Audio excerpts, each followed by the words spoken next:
Morning students. आप लोगों को इस चैनल पर जो कुछ भी पढ़ाया जाएगा उसका पीडीएफ फॉर्म में hand written notes Telegram channel पर अपलोड कर दिया जाएगा। पहले आप लोग उसे वहां से नोट कर लें, उसके बाद वीडियो को देखें। यहाँ वीडियो में जितना आवश्यक होगा आपको समझाने के लिए वो सारी चीज़ें लिखी जाएंगी, लेकिन नोट्स आप साफ सुथरा वहाँ पे ले सकते हैं और उसे नोट कर सकते हैं अच्छी तरह, जिससे आपको पढ़ने में सुविधा हो। तो चलिए हम लोग वीडियो को स्टार्ट करते हैं। फ्रेंड्स, हम लोगों ने लेक्चर नंबर 3 में kinetic energy of A rotating body यहाँ तक पढ़ लिया था, और इसके बाद आज हम लोग पढ़ेंगे अगली हेडिंग जो है हमारी, वो अब आती है theorem of parallel axis. Theorem of parallel axis क्या होती है बच्चा? यानी कि कोई बॉडी है, रोटेटिंग बॉडी है या रिजिड बॉडी है, उसमें एक किसी एक्सिस के अलोंग मोमेंट ऑफ इनर्शिया कैसे निकालते हैं, कैसे कैलकुलेट करते हैं, उसी के बारे में आज हम लोग पढ़ेंगे। तो आज हम लोग पढ़ेंगे किसके बारे में? थियरम ऑफ पैरेलल एक्सिस के बारे में। किसके बारे में? Theorem of parallel axis.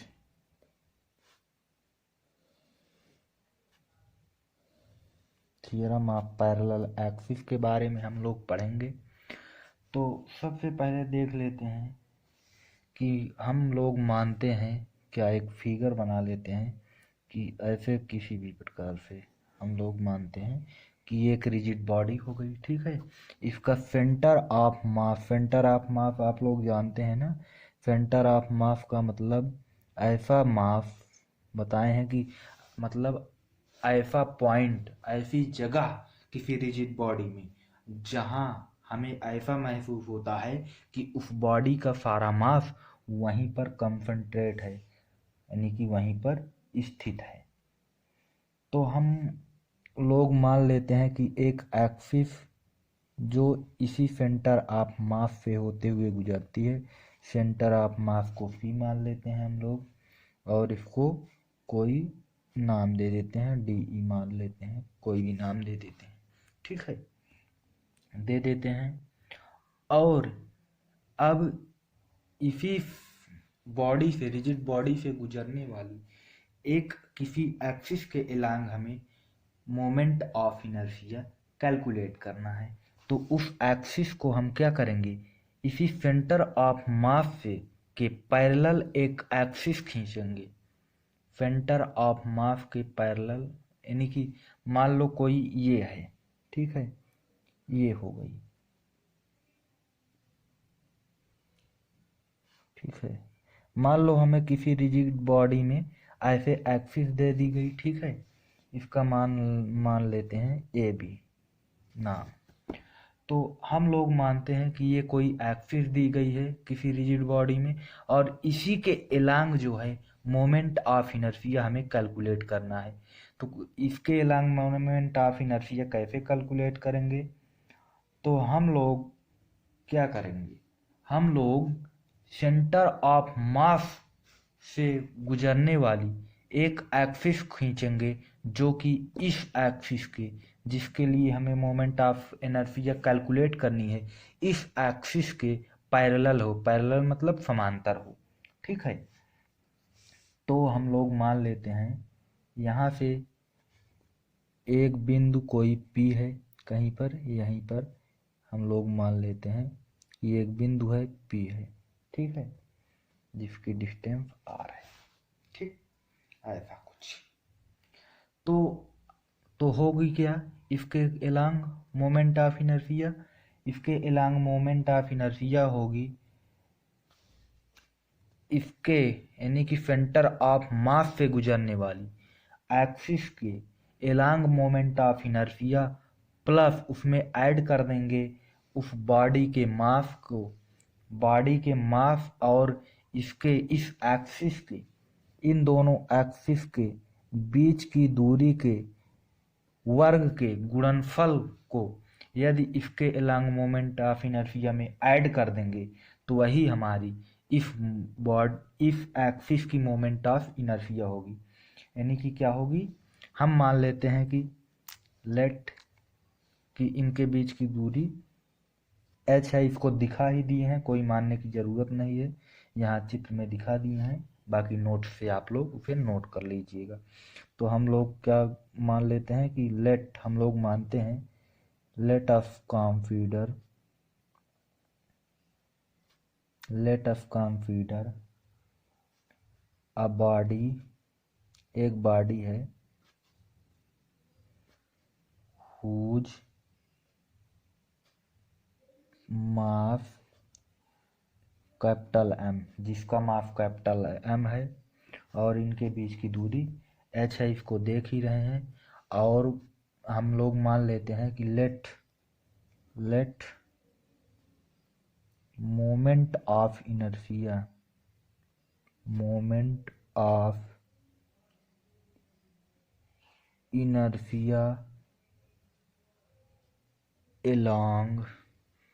along किसके, let moment of inertia along center of DE axis, लिख लेते हैं DE axis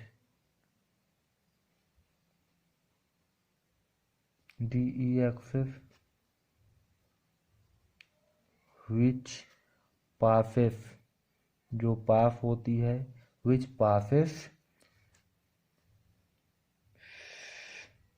from center of mass, which passes from center of mass से जो पास होती है, ठीक है। ये मान लेते हैं हम लोग क्या है,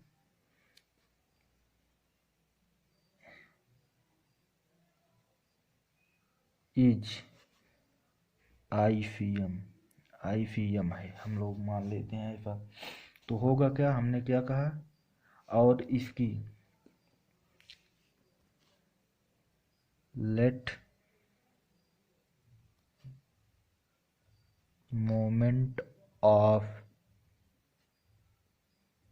inertia along AB axis is I, ये इतना हम लोग लेट कर लेते हैं। तो इसके along moment of inertia I हम लोगों ने माना है, तो उसके अनुसार I इज इक्वल टू क्या होगा, I इज इक्वल टू हमने क्या कहा था, इसके अलॉन्ग यानी कि उस एक्सिस के अलॉन्ग मोमेंट ऑफ इनर्शिया जो कि इस दी गई लाइन के या इस दी गई एक्सिस के पैरेलल हो, पैरेलल कौन है, डी, और सेंटर ऑफ मास से गुजरती हो, उसकी हमने क्या माना है, उसकी जो मोमेंट ऑफ इनर्शिया है वो ICM है। प्लस हमने कहा इसमें क्या ऐड कर दें, इसकी बॉडी का मास, इस बॉडी का मास और इसमें गुणा कर दें इन दोनों एक्सिस के डिस्टेंस का होल स्क्वायर, इसी को ऐड कर दें तो इसके अलॉन्ग मोमेंट ऑफ इनर्शिया यही निकल जाएगी। इसी को हम लोगों को प्रूव करना है। यही निकालने के लिए हमारी जो है पैरेलल एक्सिस की थ्योरम जो है वो यूज की जाती है। तो प्रूफ चलते हैं, हम लोग देख लेते हैं कैसे इसको प्रूफ करेंगे।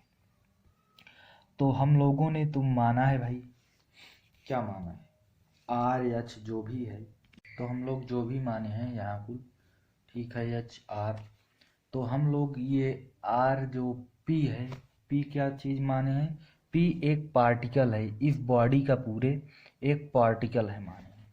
तो इस पूरी बॉडी का भाई एक साथ निकाल नहीं सकते हैं हम लोग मोमेंट ऑफ इनर्शिया, तो हम लोग पहले इसके छोटे छोटे पार्ट का निकालेंगे।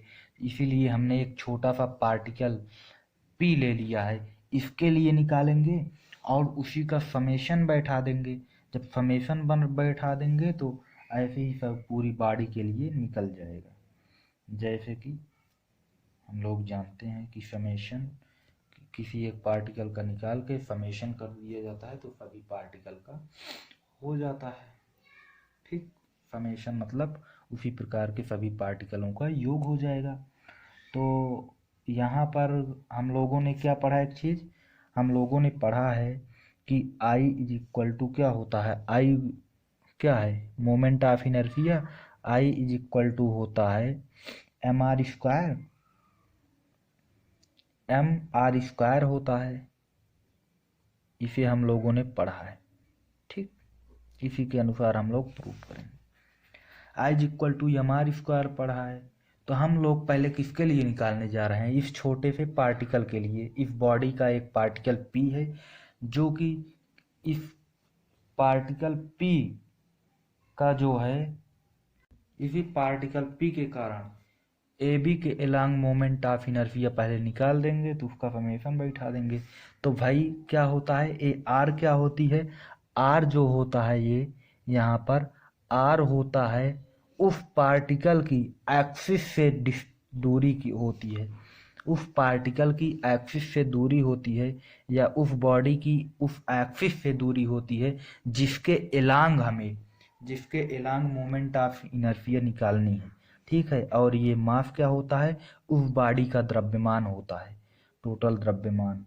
तो हम लोग क्या करने जा रहे हैं, हम लोग इस पार्टिकल पी के कारण निकालने जा रहे हैं। तो इसी के अनुसार हम लोग लिख लेते हैं कि आई इज इक्वल टू, इस पार्टिकल के लिए निकालने जा रहे हैं ना छोटे छोटे, तो उसी का समीशन बैठा देंगे।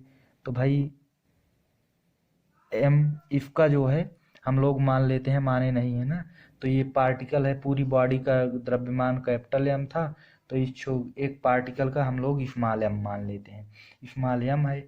और अब इस पार्टिकल की इस एक्सिस से डिस्टेंस कितना है, भाई देखो इस डी ई एक्सिस से तो स्मॉल आर है और इन दोनों के बीच की आपस में दूरी जो है स्मॉल एच है।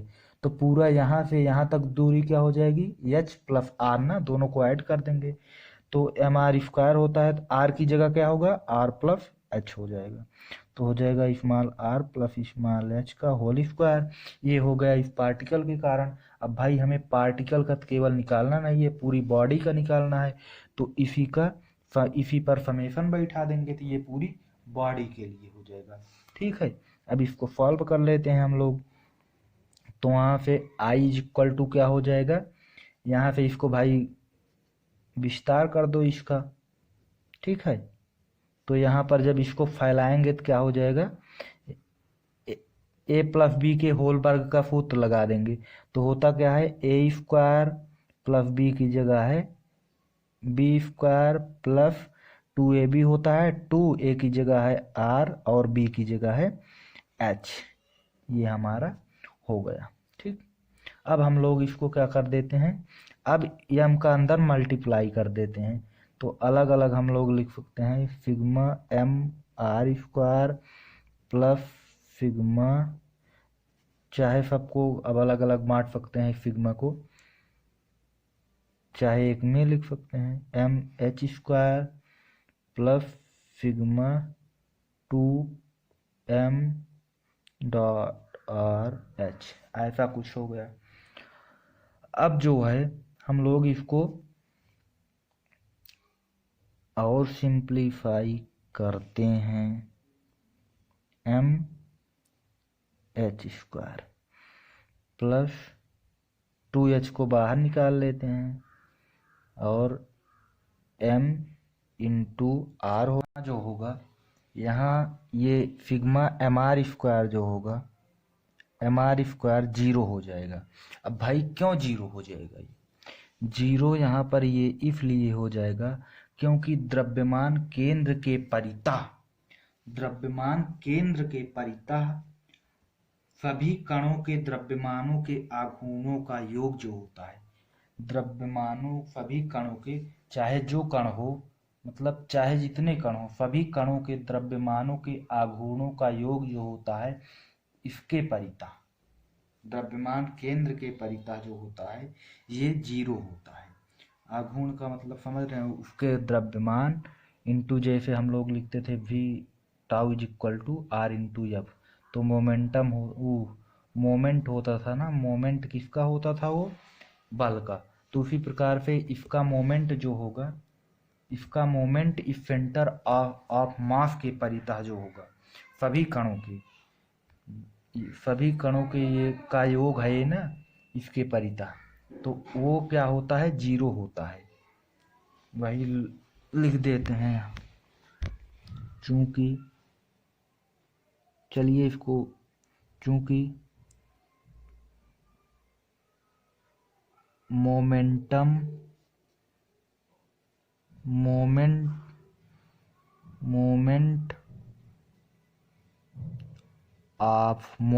ऑफ ऑल पार्टिकल लिख देते हैं, moment of all particle,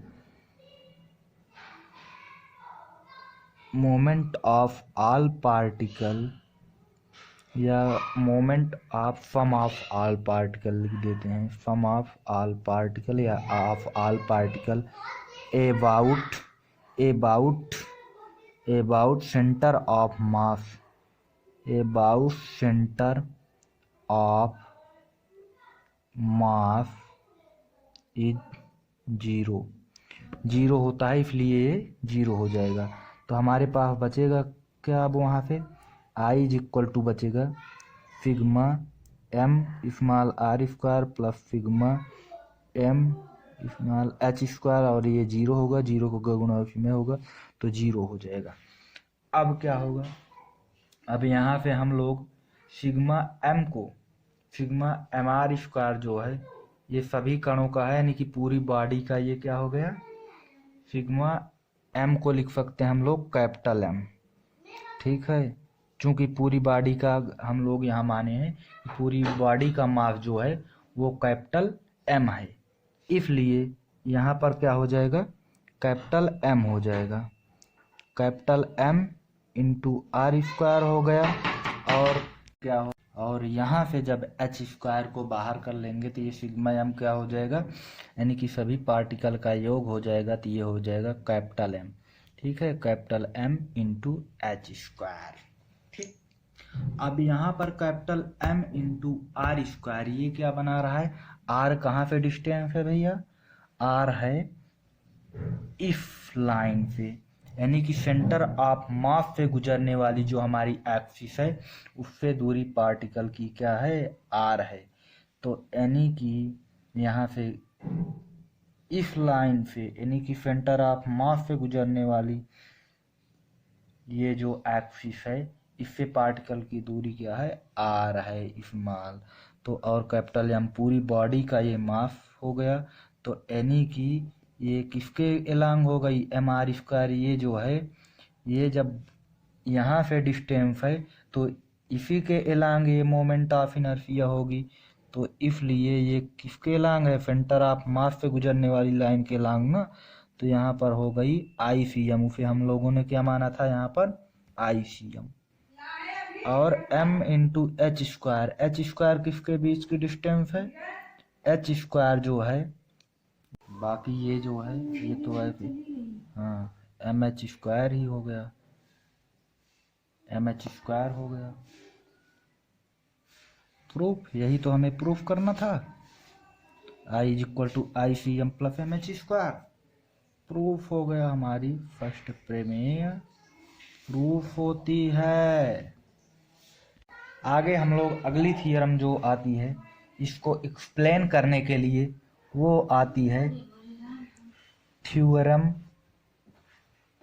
theorem of perpendicular axis, theorem of perpendicular axis. ये क्या होता है भैया,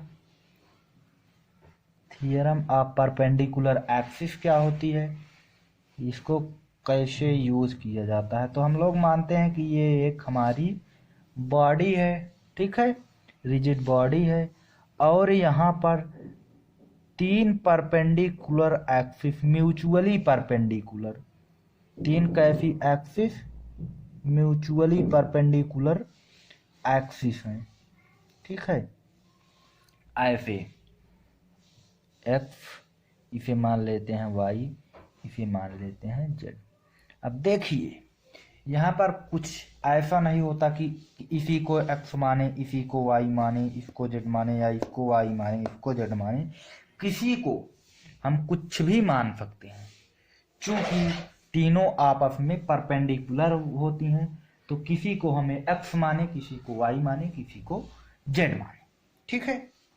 और यहाँ पर होता क्या है, ये जब तीनों परपेंडिकुलर एक्सिस हैं तो हम मान लेते हैं इस बॉडी का कोई पार्टिकल p यहाँ पर है भाई, यहाँ पर कोई पार्टिकल p है, ठीक है।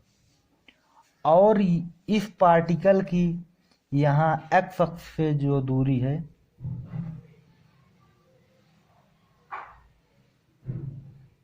x अक्ष से जो डिस्टेंस होती है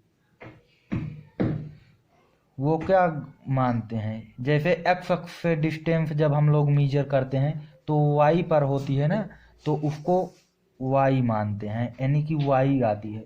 और y अक्ष से जो डिस्टेंस होती है वो x मानते हैं। समझ आ रहा है कि नहीं। और z एक्स से जो दूरी है इसकी, ये z एक्सिस है, z एक्सिस से जो दूरी है उसे हम लोग r मान लेते हैं। समझ में आ रहा है कि नहीं। ये भाई x अक्ष से दूरी है इसकी, तो काहे y माने, कंफ्यूजन है। चल देखते हैं। ये जैसे हम लोग जब वो बनाते हैं कोऑर्डिनेट सिस्टम, ठीक है, तो इसमें इसको x एक्सिस मानते हैं और इसको y एक्सिस मानते हैं, ठीक है। तो हम लोग जब x एक्सिस से दूरी नापते हैं, यहाँ पर क्या नाप रहे हैं, x एक्सिस से दूरी इसकी ना, तो y मान रहे हैं। तो x एक्सिस से जब दूरी, इधर तो दूरी जाएगी नहीं भाई, x एक्सिस से जब दूरी नापते हैं तो इसको किस में लिखते हैं, y में ना। y पर जितना चलते हैं, x से दूर जाते हैं तो y पर चलते जाते हैं ना, x पर कांस्टेंट रहते हैं, तो इसलिए यहाँ पर y मानते हैं। और y से सब जब दूरी नापने लगते हैं, इधर भागते हैं, तो इसी को x कहते हैं। तो y से इसी प्रकार से जब यहाँ x से दूर जा रहे हैं तो यहाँ पर y मानेंगे, और y से दूर जा रहे हैं तो यहाँ पर हम मान लेते हैं कि x दूरी पर है y एक्सिस से। और z एक्सिस से हमारा पार्टिकल जो है वो r दूरी पर है, इसे मान लेते हैं, और इसे o मान लेते हैं, ठीक है। तो हमें अब भाई निकालना किसके किसके है एलांग। तो हम मान लेते हैं कि यदि हमें x एक्सिस के एलांग, मतलब किसी दो एक्सिस के एलांग, जैसे हम मान लो z एक्सिस के एलांग निकालना चाहते हैं, ठीक है, z एक्सिस के एलांग निकालना चाहते हैं, तो हम मानते हैं कि हमें x एक्सिस के एलांग और y एक्सिस के एलांग हमें मोमेंट ऑफ इनर्शिया इस बॉडी के लिए या इस पार्टिकल के लिए, बॉडी के लिए पता है, ठीक। और तो z एक्सिस के एलांग क्या होगा, तो जब हमें दो एक्सिस के एलांग, किसी दो एक्सिस के एलांग हमें पता है, तो तीसरी एक्सिस के एलांग जो मोमेंट ऑफ इनर्शिया होगी, मान लो हमें z के एलांग निकालना है, तो I Z is equal to होगा I X plus I Y, ठीक है। यही हमें प्रूफ करना है, I X plus I Y, यानी कि आई एक्स एक्सिस के एलांग मोमेंट ऑफ इनर्शिया उस पार्टिकल की, और वाई एक्सिस के एलांग इस बॉडी की मोमेंट ऑफ इनर्शिया, दोनों निकाल करके ऐड कर देंगे तो जो हमारा मोमेंट ऑफ इनर्शिया निकलेगा वो जेड एक्सिस के एलांग मोमेंट ऑफ इनर्शिया निकलेगी, ठीक है। तो यही प्रूफ करना है। तो चलिए बाकी सारी चीज़ें यहाँ पर जो पिछले में करवाए थे लेट, उसी प्रकार से मान लेंगे कि हमारी बॉडी का जो है मोमेंट ऑफ इनर्शिया जो है कैपिटल M है, ठीक है। पूरी बॉडी का मोमेंट ऑफ इनर्शिया क्या है, कैपिटल M मान लेंगे हम लोग। और इसका जो पार्टिकल का, नहीं मोमेंट ऑफ इनर्शिया कह रहे हैं, पूरी बॉडी का जो मास है वो कैपिटल M मान लेंगे, और जो इस पार्टिकल का मास है उसे स्मॉल m मान लेंगे। बाकी सारी चीज़ें प्रदर्शित ही हैं, ठीक है। तो चलिए हम लोग स्टार्ट करते हैं, बहुत ना लिखते पढ़ते हुए प्रूफ इसका देखते हैं। प्रूफ क्या है, अब भाई निकालना है जब इससे दूरी, जब अब होता क्या है, जैसे I is equal to M R square, यही तो पढ़े हैं। और हमने बताया था पिछली थियरम प्रूफ कराते समय कि ये R जो है, ये M जो है ये बॉडी का डिस्टेंस है, वो बॉडी का मास है, और R जो है ये R उस एक्सिस से उस पार्टिकल की दूरी है। तो उस पार्टिकल की या उस पार्टिकल से एक्सिस की दूरी है। तो यहाँ पर उस पार्टिकल से एक्सिस की दूरी क्या माने हैं, R। तो R को हम लोग कैसे मेजर करेंगे?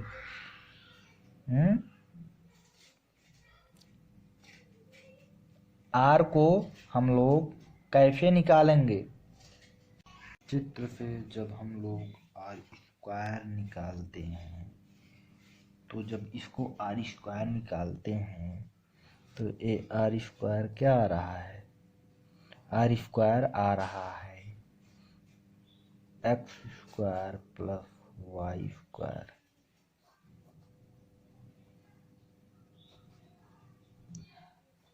ठीक, और जेड के अलांग जब, इसलिए ये आई जेड, जेड के अलांग निकालना है ना, तो जेड से इसकी दूरी निकल चुकी है। अब होता क्या है भैया, आई जेड के अलांग निकाल रहे हैं तो I Z is equal to M R square. M इस पार्टिकल का जो है स्मॉल एम है और उसका समेशन बैठा देंगे, ठीक है। और आर स्क्वायर जो है पूरा, आर स्क्वायर का मान दिया गया है, यहाँ पर क्या दिया गया है, X square plus Y square, उसकी जगह पर रख देंगे, या एक बार चाहे तो ऐसे ही लिख लें। ठीक, यहाँ से ये हो जाएगा I Z is equal to sigma M, X square M का अंदर गुणा कर देते हैं तो हो जाएगा M X square plus sigma M Y square. ठीक, अब यहाँ से I Z is equal to हो जाएगा, जब एक्स स्क्वायर को बाहर निकालेंगे तो हो जाएगा क्या, कैपिटल ये समेशन एम का जब समेशन होगा तो पूरी बॉडी का ये क्या हो जाएगा, कैपिटल एम हो जाएगा। तो यहाँ से capital M X square plus capital M उसी प्रकार से वाई स्क्वायर। अब वाई किससे दूरी है, एक्स से दूरी है, वाई किससे दूरी है, एक्स से दूरी है, और एक्स किससे दूरी है, वाई से दूरी है। तो यहाँ से आ जाता है, यानी कि I Z is equal to, ये एक्स किससे दूरी है, वाई से दूरी है, तो यानी कि ये क्या है, वाई के एलांग मोमेंट ऑफ इनर्शिया है। तो आई वाई, और ये किसके एलांग उसी प्रकार से हो जाएगी, एक्स के एलांग हो जाएगी, आई एक्स, या इसी को लिख सकते हैं I Z is equal to I X plus I Y. ठीक है, दैट, यही तो प्रूफ करना था, यही तो प्रूफ करना था।